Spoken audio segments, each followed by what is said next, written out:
TOEFL vis-a-vis a PTE. Yes. What would be the differences in terms of the way it is executed and all of that? Train the machine with samples from men, from women. We also train the machine with samples coming in from different continents. So you will have we further sort of like again train the sample, with to extend to say that if there is a certain accents, we also train the machine through all of that. So Pattern of PTE predictable? How does the system decide which test? It's randomized. It is absolutely randomized, and that's the beauty of the test itself.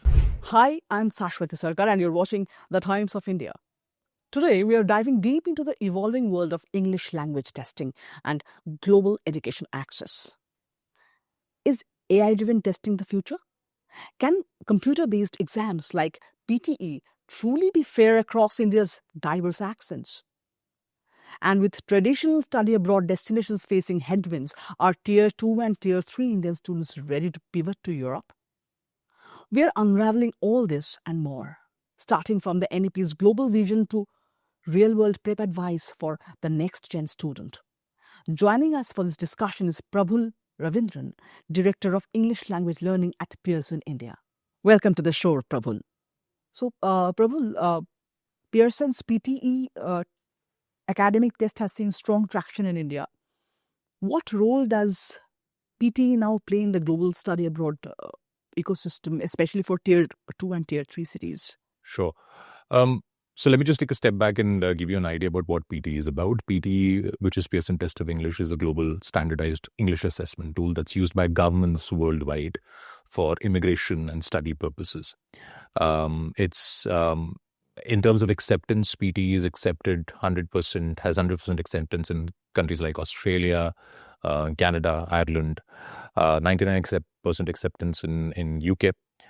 We have acceptance in more than 1,600 universities or colleges in US, including all the Ivy Leagues. And the test is also accepted as a score, as a valid proof of English language requirement in more than 6,000 universities worldwide.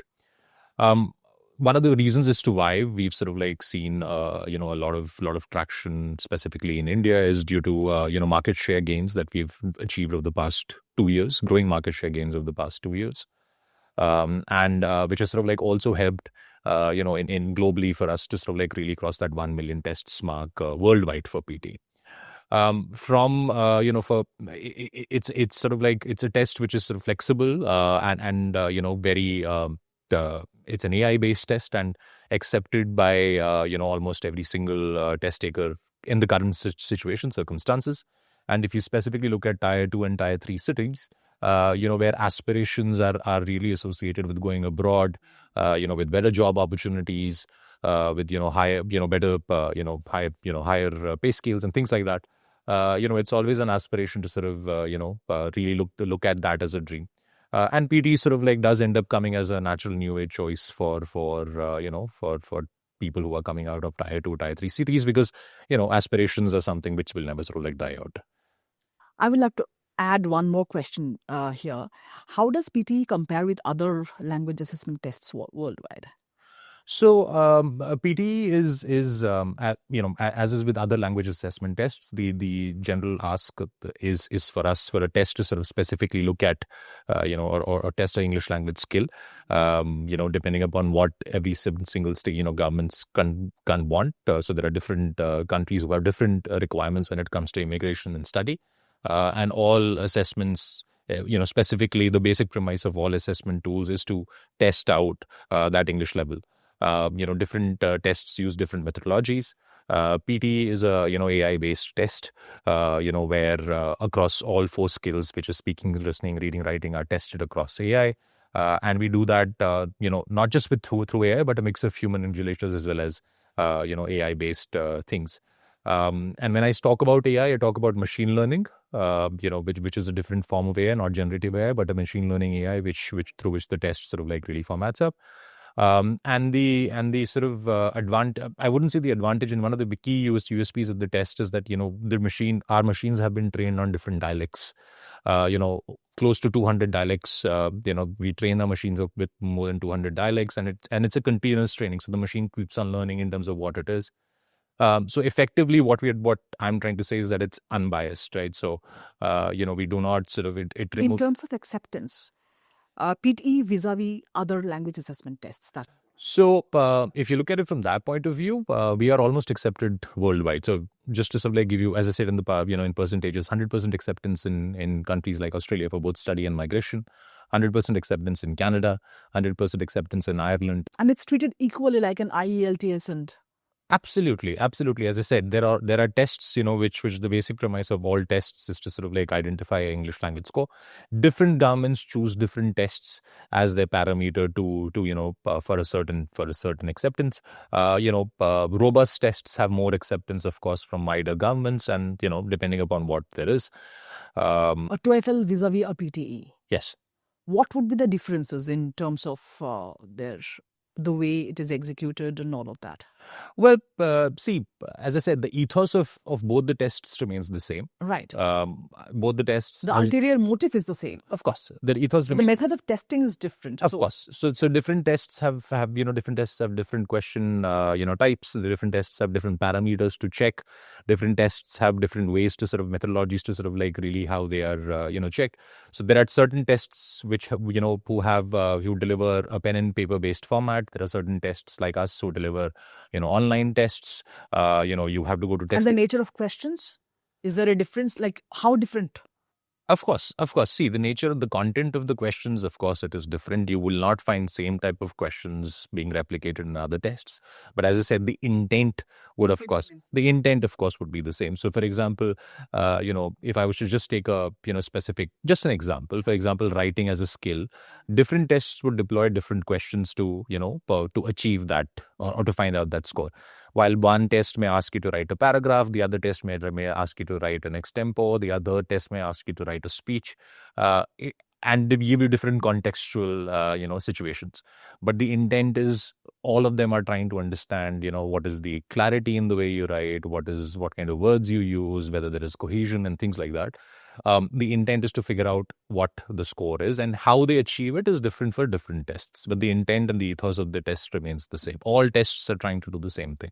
So unlike IELTS, which offers, paper-based and face-to-face speaking formats, PTE is 100% computer-based, right? So including the speaking section, which is recorded via microphone and evaluated via AI, right? So how do you ensure fairness and accuracy in this approach, especially across diverse linguistic backgrounds? Sure. That's a great question, as a matter of fact, right? So just to sort of like give you an idea, we are a completely AI-based test. So we effectively end up removing biasness. How? How do you do? So essentially what happens is, for example, specifically with PTE, unlike, when a test taker comes across to sort of like give across a test, the test is online. So it does not, look at, well, what dialect you have, where you're from, whether you're a man, whether you're a woman, whether you're from whatever regional dialect, etc. It does not matter. It tests everybody across the same way. So effectively, you're taking away the biasness out of the entire question itself, because you're tested by a machine. So that's number one. And as I said in the past, our machines have been trained on multiple dialects. So it just does not understand one single dialect. So it's been trained over 200 dialects. And we continuously train that. So it's not as if the machine has been trained once and left on its own, devices. So we keep on training the machine over and over again through different formats, etc. And not just sort of like with different dialects, we are very deep when we go across to, putting in different scopes. So any example of that depth? So just to sort of like give you an idea, while dialects is there, we also sort of like look at, we also feed or train the machine with samples from men, from women. We also train the machine with samples coming in from different continents. So you will have, we further sort of like again train the sample, with to extend to say that, if there is a certain accents, we also train the machine through all of that. So effectively trying to sort of reduce biasness and, take that away completely. So when you go across and give a PTE test, when you're giving the test, you don't need to be worried about, whether you're being judged on your accent or whether you're being judged on pronunciation. It does not matter whether you say tomato or tomato, as long as you say it in the context of the fruit, the test will understand that. So that's what it basically does. That's just one part of it. But there are other, for example, due to the flexibility, you can book the test, in 24 hours in advance. So there are a lot of other features that actually come across with that. So some students find IELTS writing harder due to strict band descriptors, while others find PTE easier due to predictable formats and question types. Which is actually easier? I would probably have a difference of opinion in that question, simply because the reason that it's unfair to sort of say which test is harder or which test is easier. There's no black and white answer to this, or correct. See, as I said, all the objective of the tests, all the tests is same, right? So the objective is to achieve and understand and give a very fair idea to governments and universities in terms of what your English language, skills are. Different tests have different methodologies to approach that. And, so for us, of course, it's through an AI-based pattern. And we sort of come across through, offering that test. Is the pattern of PTE predictable? No. I wouldn't sort of like go across to sort of say that it's a predictable pattern, because as I said, our question banks are very varied, right? So it's one person is not going to get the same test. No two people get the same test. So, so for example, if you go and take the same test again, you will not get the same question paper. So it's not a predictable sort of pattern. Of course, as is with all tests, I mean, for example, if you're given your boards, for example, the first section is going to be something, the second section is going, as is with the CAT examination, it starts off with logical reasoning, then goes to mathematics, and then goes to data. The broad pattern is the same. Broad pattern remains the same across. So there will be some tests which would start, with writing first. There would be some tests which would start with speaking first. We, of course, have a pattern, but the questions are no two question papers are similar, because the system keeps on throwing different question types, to different test takers. How does the system decide which test? It's randomized. It is absolutely randomized, and that's the beauty of the test itself. No two question papers will ever be the same, ever. Because of the test pattern, etc. You cannot, photocopy a test paper. You cannot do anything of that sorts. It's completely, unbiased from that format as well. So if you go, and as I said, if you go and give a test, it's not as if somebody else would, understands or knows in terms of what the test is going to be. In your experience, have you seen English assessment tests evolving? If yes, then how? Also, I would like to know, do you foresee at-home testing becoming the norm in the near future? So, tests are continually evolving, right? So, but in terms of broad contexts, what we do definitely see is technology being adopted a lot more into, testing in the formats, etc. AI-based and machine learning-based algorithms will be used a lot more often. Tests will pivot towards that, because that's where technology is definitely moving. The other aspect is that online testing, of course, is there.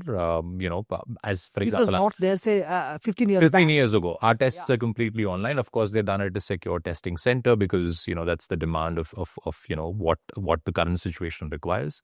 In the future, again, changes would evolve depending upon what governments want, and depending upon what several or the requirement of universities are. Things could probably change, coming specifically towards that. In terms of adaptation of the tests, yes, of course, in the future, you could probably look at a bit more complex tasks. Tests would be adaptive specifically to the test taker. Tests, for example, tests becoming more complex depending upon what is the variable level of the test taker to really understand in terms of what their language levels are. Customized tests becoming customized in the future for specific test takers. So that is a possibility that you could sort of like really more personalization. I mean, that's on the card, I think. Of course. I mean, in today's day and age, if you go on a Gmail is personalizing your emails. If you go on Facebook is personalizing experiences for you. So I think that experience would definitely be, shifting across, and tests would become a bit more personalized because, of course, I mean, in the end, the intent is to find the scale. But then, tests would adapt in a different way. They would sort of like really focus on becoming more adaptive the way that the test taker really wants. So that's on the first piece. In terms of home based testing, we have online tests. We have options of online tests, etc. Of online home based tests. But as I mentioned, our as a service provider, we are completely depend upon the requirements and asks of the state of governments, of countries and universities, how they want effectively tests to be taken and delivered. Our tests right now, even though online, are delivered through our secure VUE testing Do centers. you use blockchain technology for extra security measures and the sanctity of tests? So just to sort of like give you an idea about what the test effectively is. So since we are actually holding these tests at testing centers, of course there is a physical security assessment, etc., that we take. We absolutely pride in the way that we actually hold our testing centers. So our testing centers, of course, are run through a sister concern, which is Pearson VUE. And we have those, we have close to 50 centers in the country itself, right? Of course, one of the biggest ones being in Chandigarh, which is a very huge center, not just for India, but then for globally as well. In terms of specifically asking towards that's a bit of a tech question. I really won't be able to sort of like really delve on those specifics because those are all really important from a security piece point of view. But long story short, majority of our security is accepted by universities, governments worldwide. We are very transparent when it comes to all of that. To as and when required by the authorities. Yes, but for now, our majority of our centers, we do, as I said, we do have options of home testing. But in India, we are looking at testing center options for testing centers only. Right. Prabhul, there's a notable decline in traditional markets like the UK, US, Canada, and Australia due to several visa policy changes, immigration rule tightening, and geopolitical situations. The popular countries, so students are trying to find out alternatives like, say, Austria, Malta, Portugal, Spain, France. What should Indian students consider while exploring these alternatives? When I say these alternatives, I mean these a few ones like Austria, Malta, Portugal, Spain, and France. All right. See, there isn't a blanket or sort of like a specific answer for these specific these countries that you actually mentioned. There are some across the board. There are some general practices which every student should be taking, irrespective of whichever country they're trying to go to. Whether it's the big four or So what should be their checklist while choosing a country, and when they're shifting their focus from the traditionally popular ones like, say, UK, US, Canada, and Australia, the big four, there are certain considerations. There's some set patterns. Like, you're going to Australia, these could be the pitfalls, these could be the advantages. But for newer destinations, students are not really aware of what is awaiting there. So from that perspective, what should they specifically focus on for any newer destination whatsoever? Okay, see, there are a few by default ones. Like, for example, please try and understand what the financial proof is. What is the English language requirement for this course that you're trying to go to? But when you're looking at these countries, you also need to look at the cultural context. You need to understand the adaptability. What are the job opportunities available? That's the other piece that we really need to look at. The third piece which we really need to look at is what specific what is the course, or what if there is a certain specific course that you want to go to, is that applicable to what you're sort of like specifically really looking for? These are all something that students or kids nowadays should be sort of like really focusing on and trying to go across. And also the financial proof. Let me just also add that different countries have asks different financial proof. This is the broad checklist that every person should have, right? For any country. For any country, get your cultural context. For a new emerging destination, what else should they check? Well, the other part is safety, I guess. Well, safety, of course, is there. I mean, I that's by default is something there. That's why I wouldn't sort of like really put that out there, because you should be, as I said, the cultural context, the safety piece, of course, needs to be in there. But then they also need to look at the future aspects of it. If they're choosing a country, let's say, for example, any country outside the Big Four, what future do they see over there? I mean, you might sort of like really look at it. Will the economy prosper in the next 5 years or not? That's job opportunities, job opportunities. They need to really look at what the next 5-6 years looks for them over there. What can they look for right after the education? Is that a country that they like to settle in? All of these things sort of like really need to be looked at. So the difference is, at least with the Big Four, let's say Australia, Canada, US, UK, traditionally Indians have gone there. So there's a lot of information already available online. But for these new emerging destinations, because there is not, too much focus, I think it is important for test takers to sort of like really dig deep and find out or speak to individuals who've been there, alumni from colleges that they intend to go to, look at the past history of what programs that they want to apply into, what is the success ratio of students who've taken that programs.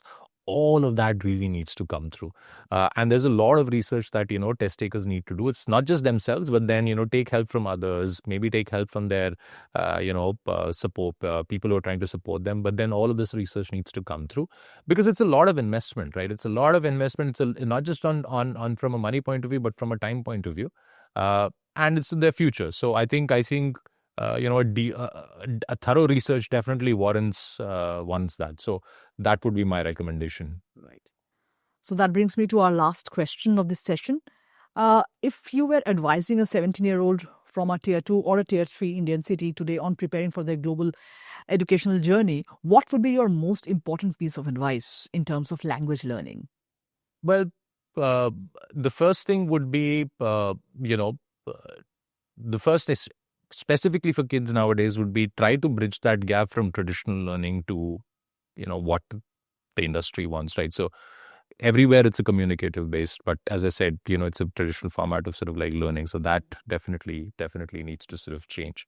I think the second part, which I definitely, of course, get them across is bridge. The other one would be, try and understand that English is crucial. Not just from a sort of communicative point of view, but not just for learning, but then, from an overall aspect, from a cultural context, from everything, right? We live in a global world, and English is probably the only language which is globally accepted. So they need to sort of like really understand that English is not just crucial for, to pass the test and just go across. It's crucial for the rest of their lives. So it's very important that they really understand that context. The third one would be, preparation. They really need to be prepped. Don't rely on an external source. Do your own preparation, research as much as you can, learn or understand what the program that you're trying to do, or the country where you're trying to go, what are the aspects, what are the cultural context, from end to end. Try to understand the entire aspect. The other one would be, do not focus on a single skill, right? That's very important. Don't expect that if you're just good in English, or if you're just good in the way you sort of like communicate, it'll just help you. You really need to be thorough with all kinds of skills, whether it's, speaking, whether it's, presence, in a group, whether it's critical thinking. You really need to focus on all of those aspects because it's a global diaspora that you'll be going across and speaking to. And the last one, which I would say, is be prepared. Whether it's get all your checklists in tandem, get your financial proofs ready, get your education forms ready, understand that you've got the right course, have your checklist absolutely top notch, that you've got everything, because it's not a small game, right? You're actually flying across your life, you're betting your life on something like this. So those would be my advice to a 17-year-old. And the last one would be, it's fine. I mean, take the risk. I mean, chances are that you might sort of like really come through and make it big. So take that chance, take that leap. Taking a chance, yeah, that's the courage that kids need to have, and they have, I guess, today. Of course, Indians do. Yeah. Thanks a lot for your time and your inputs.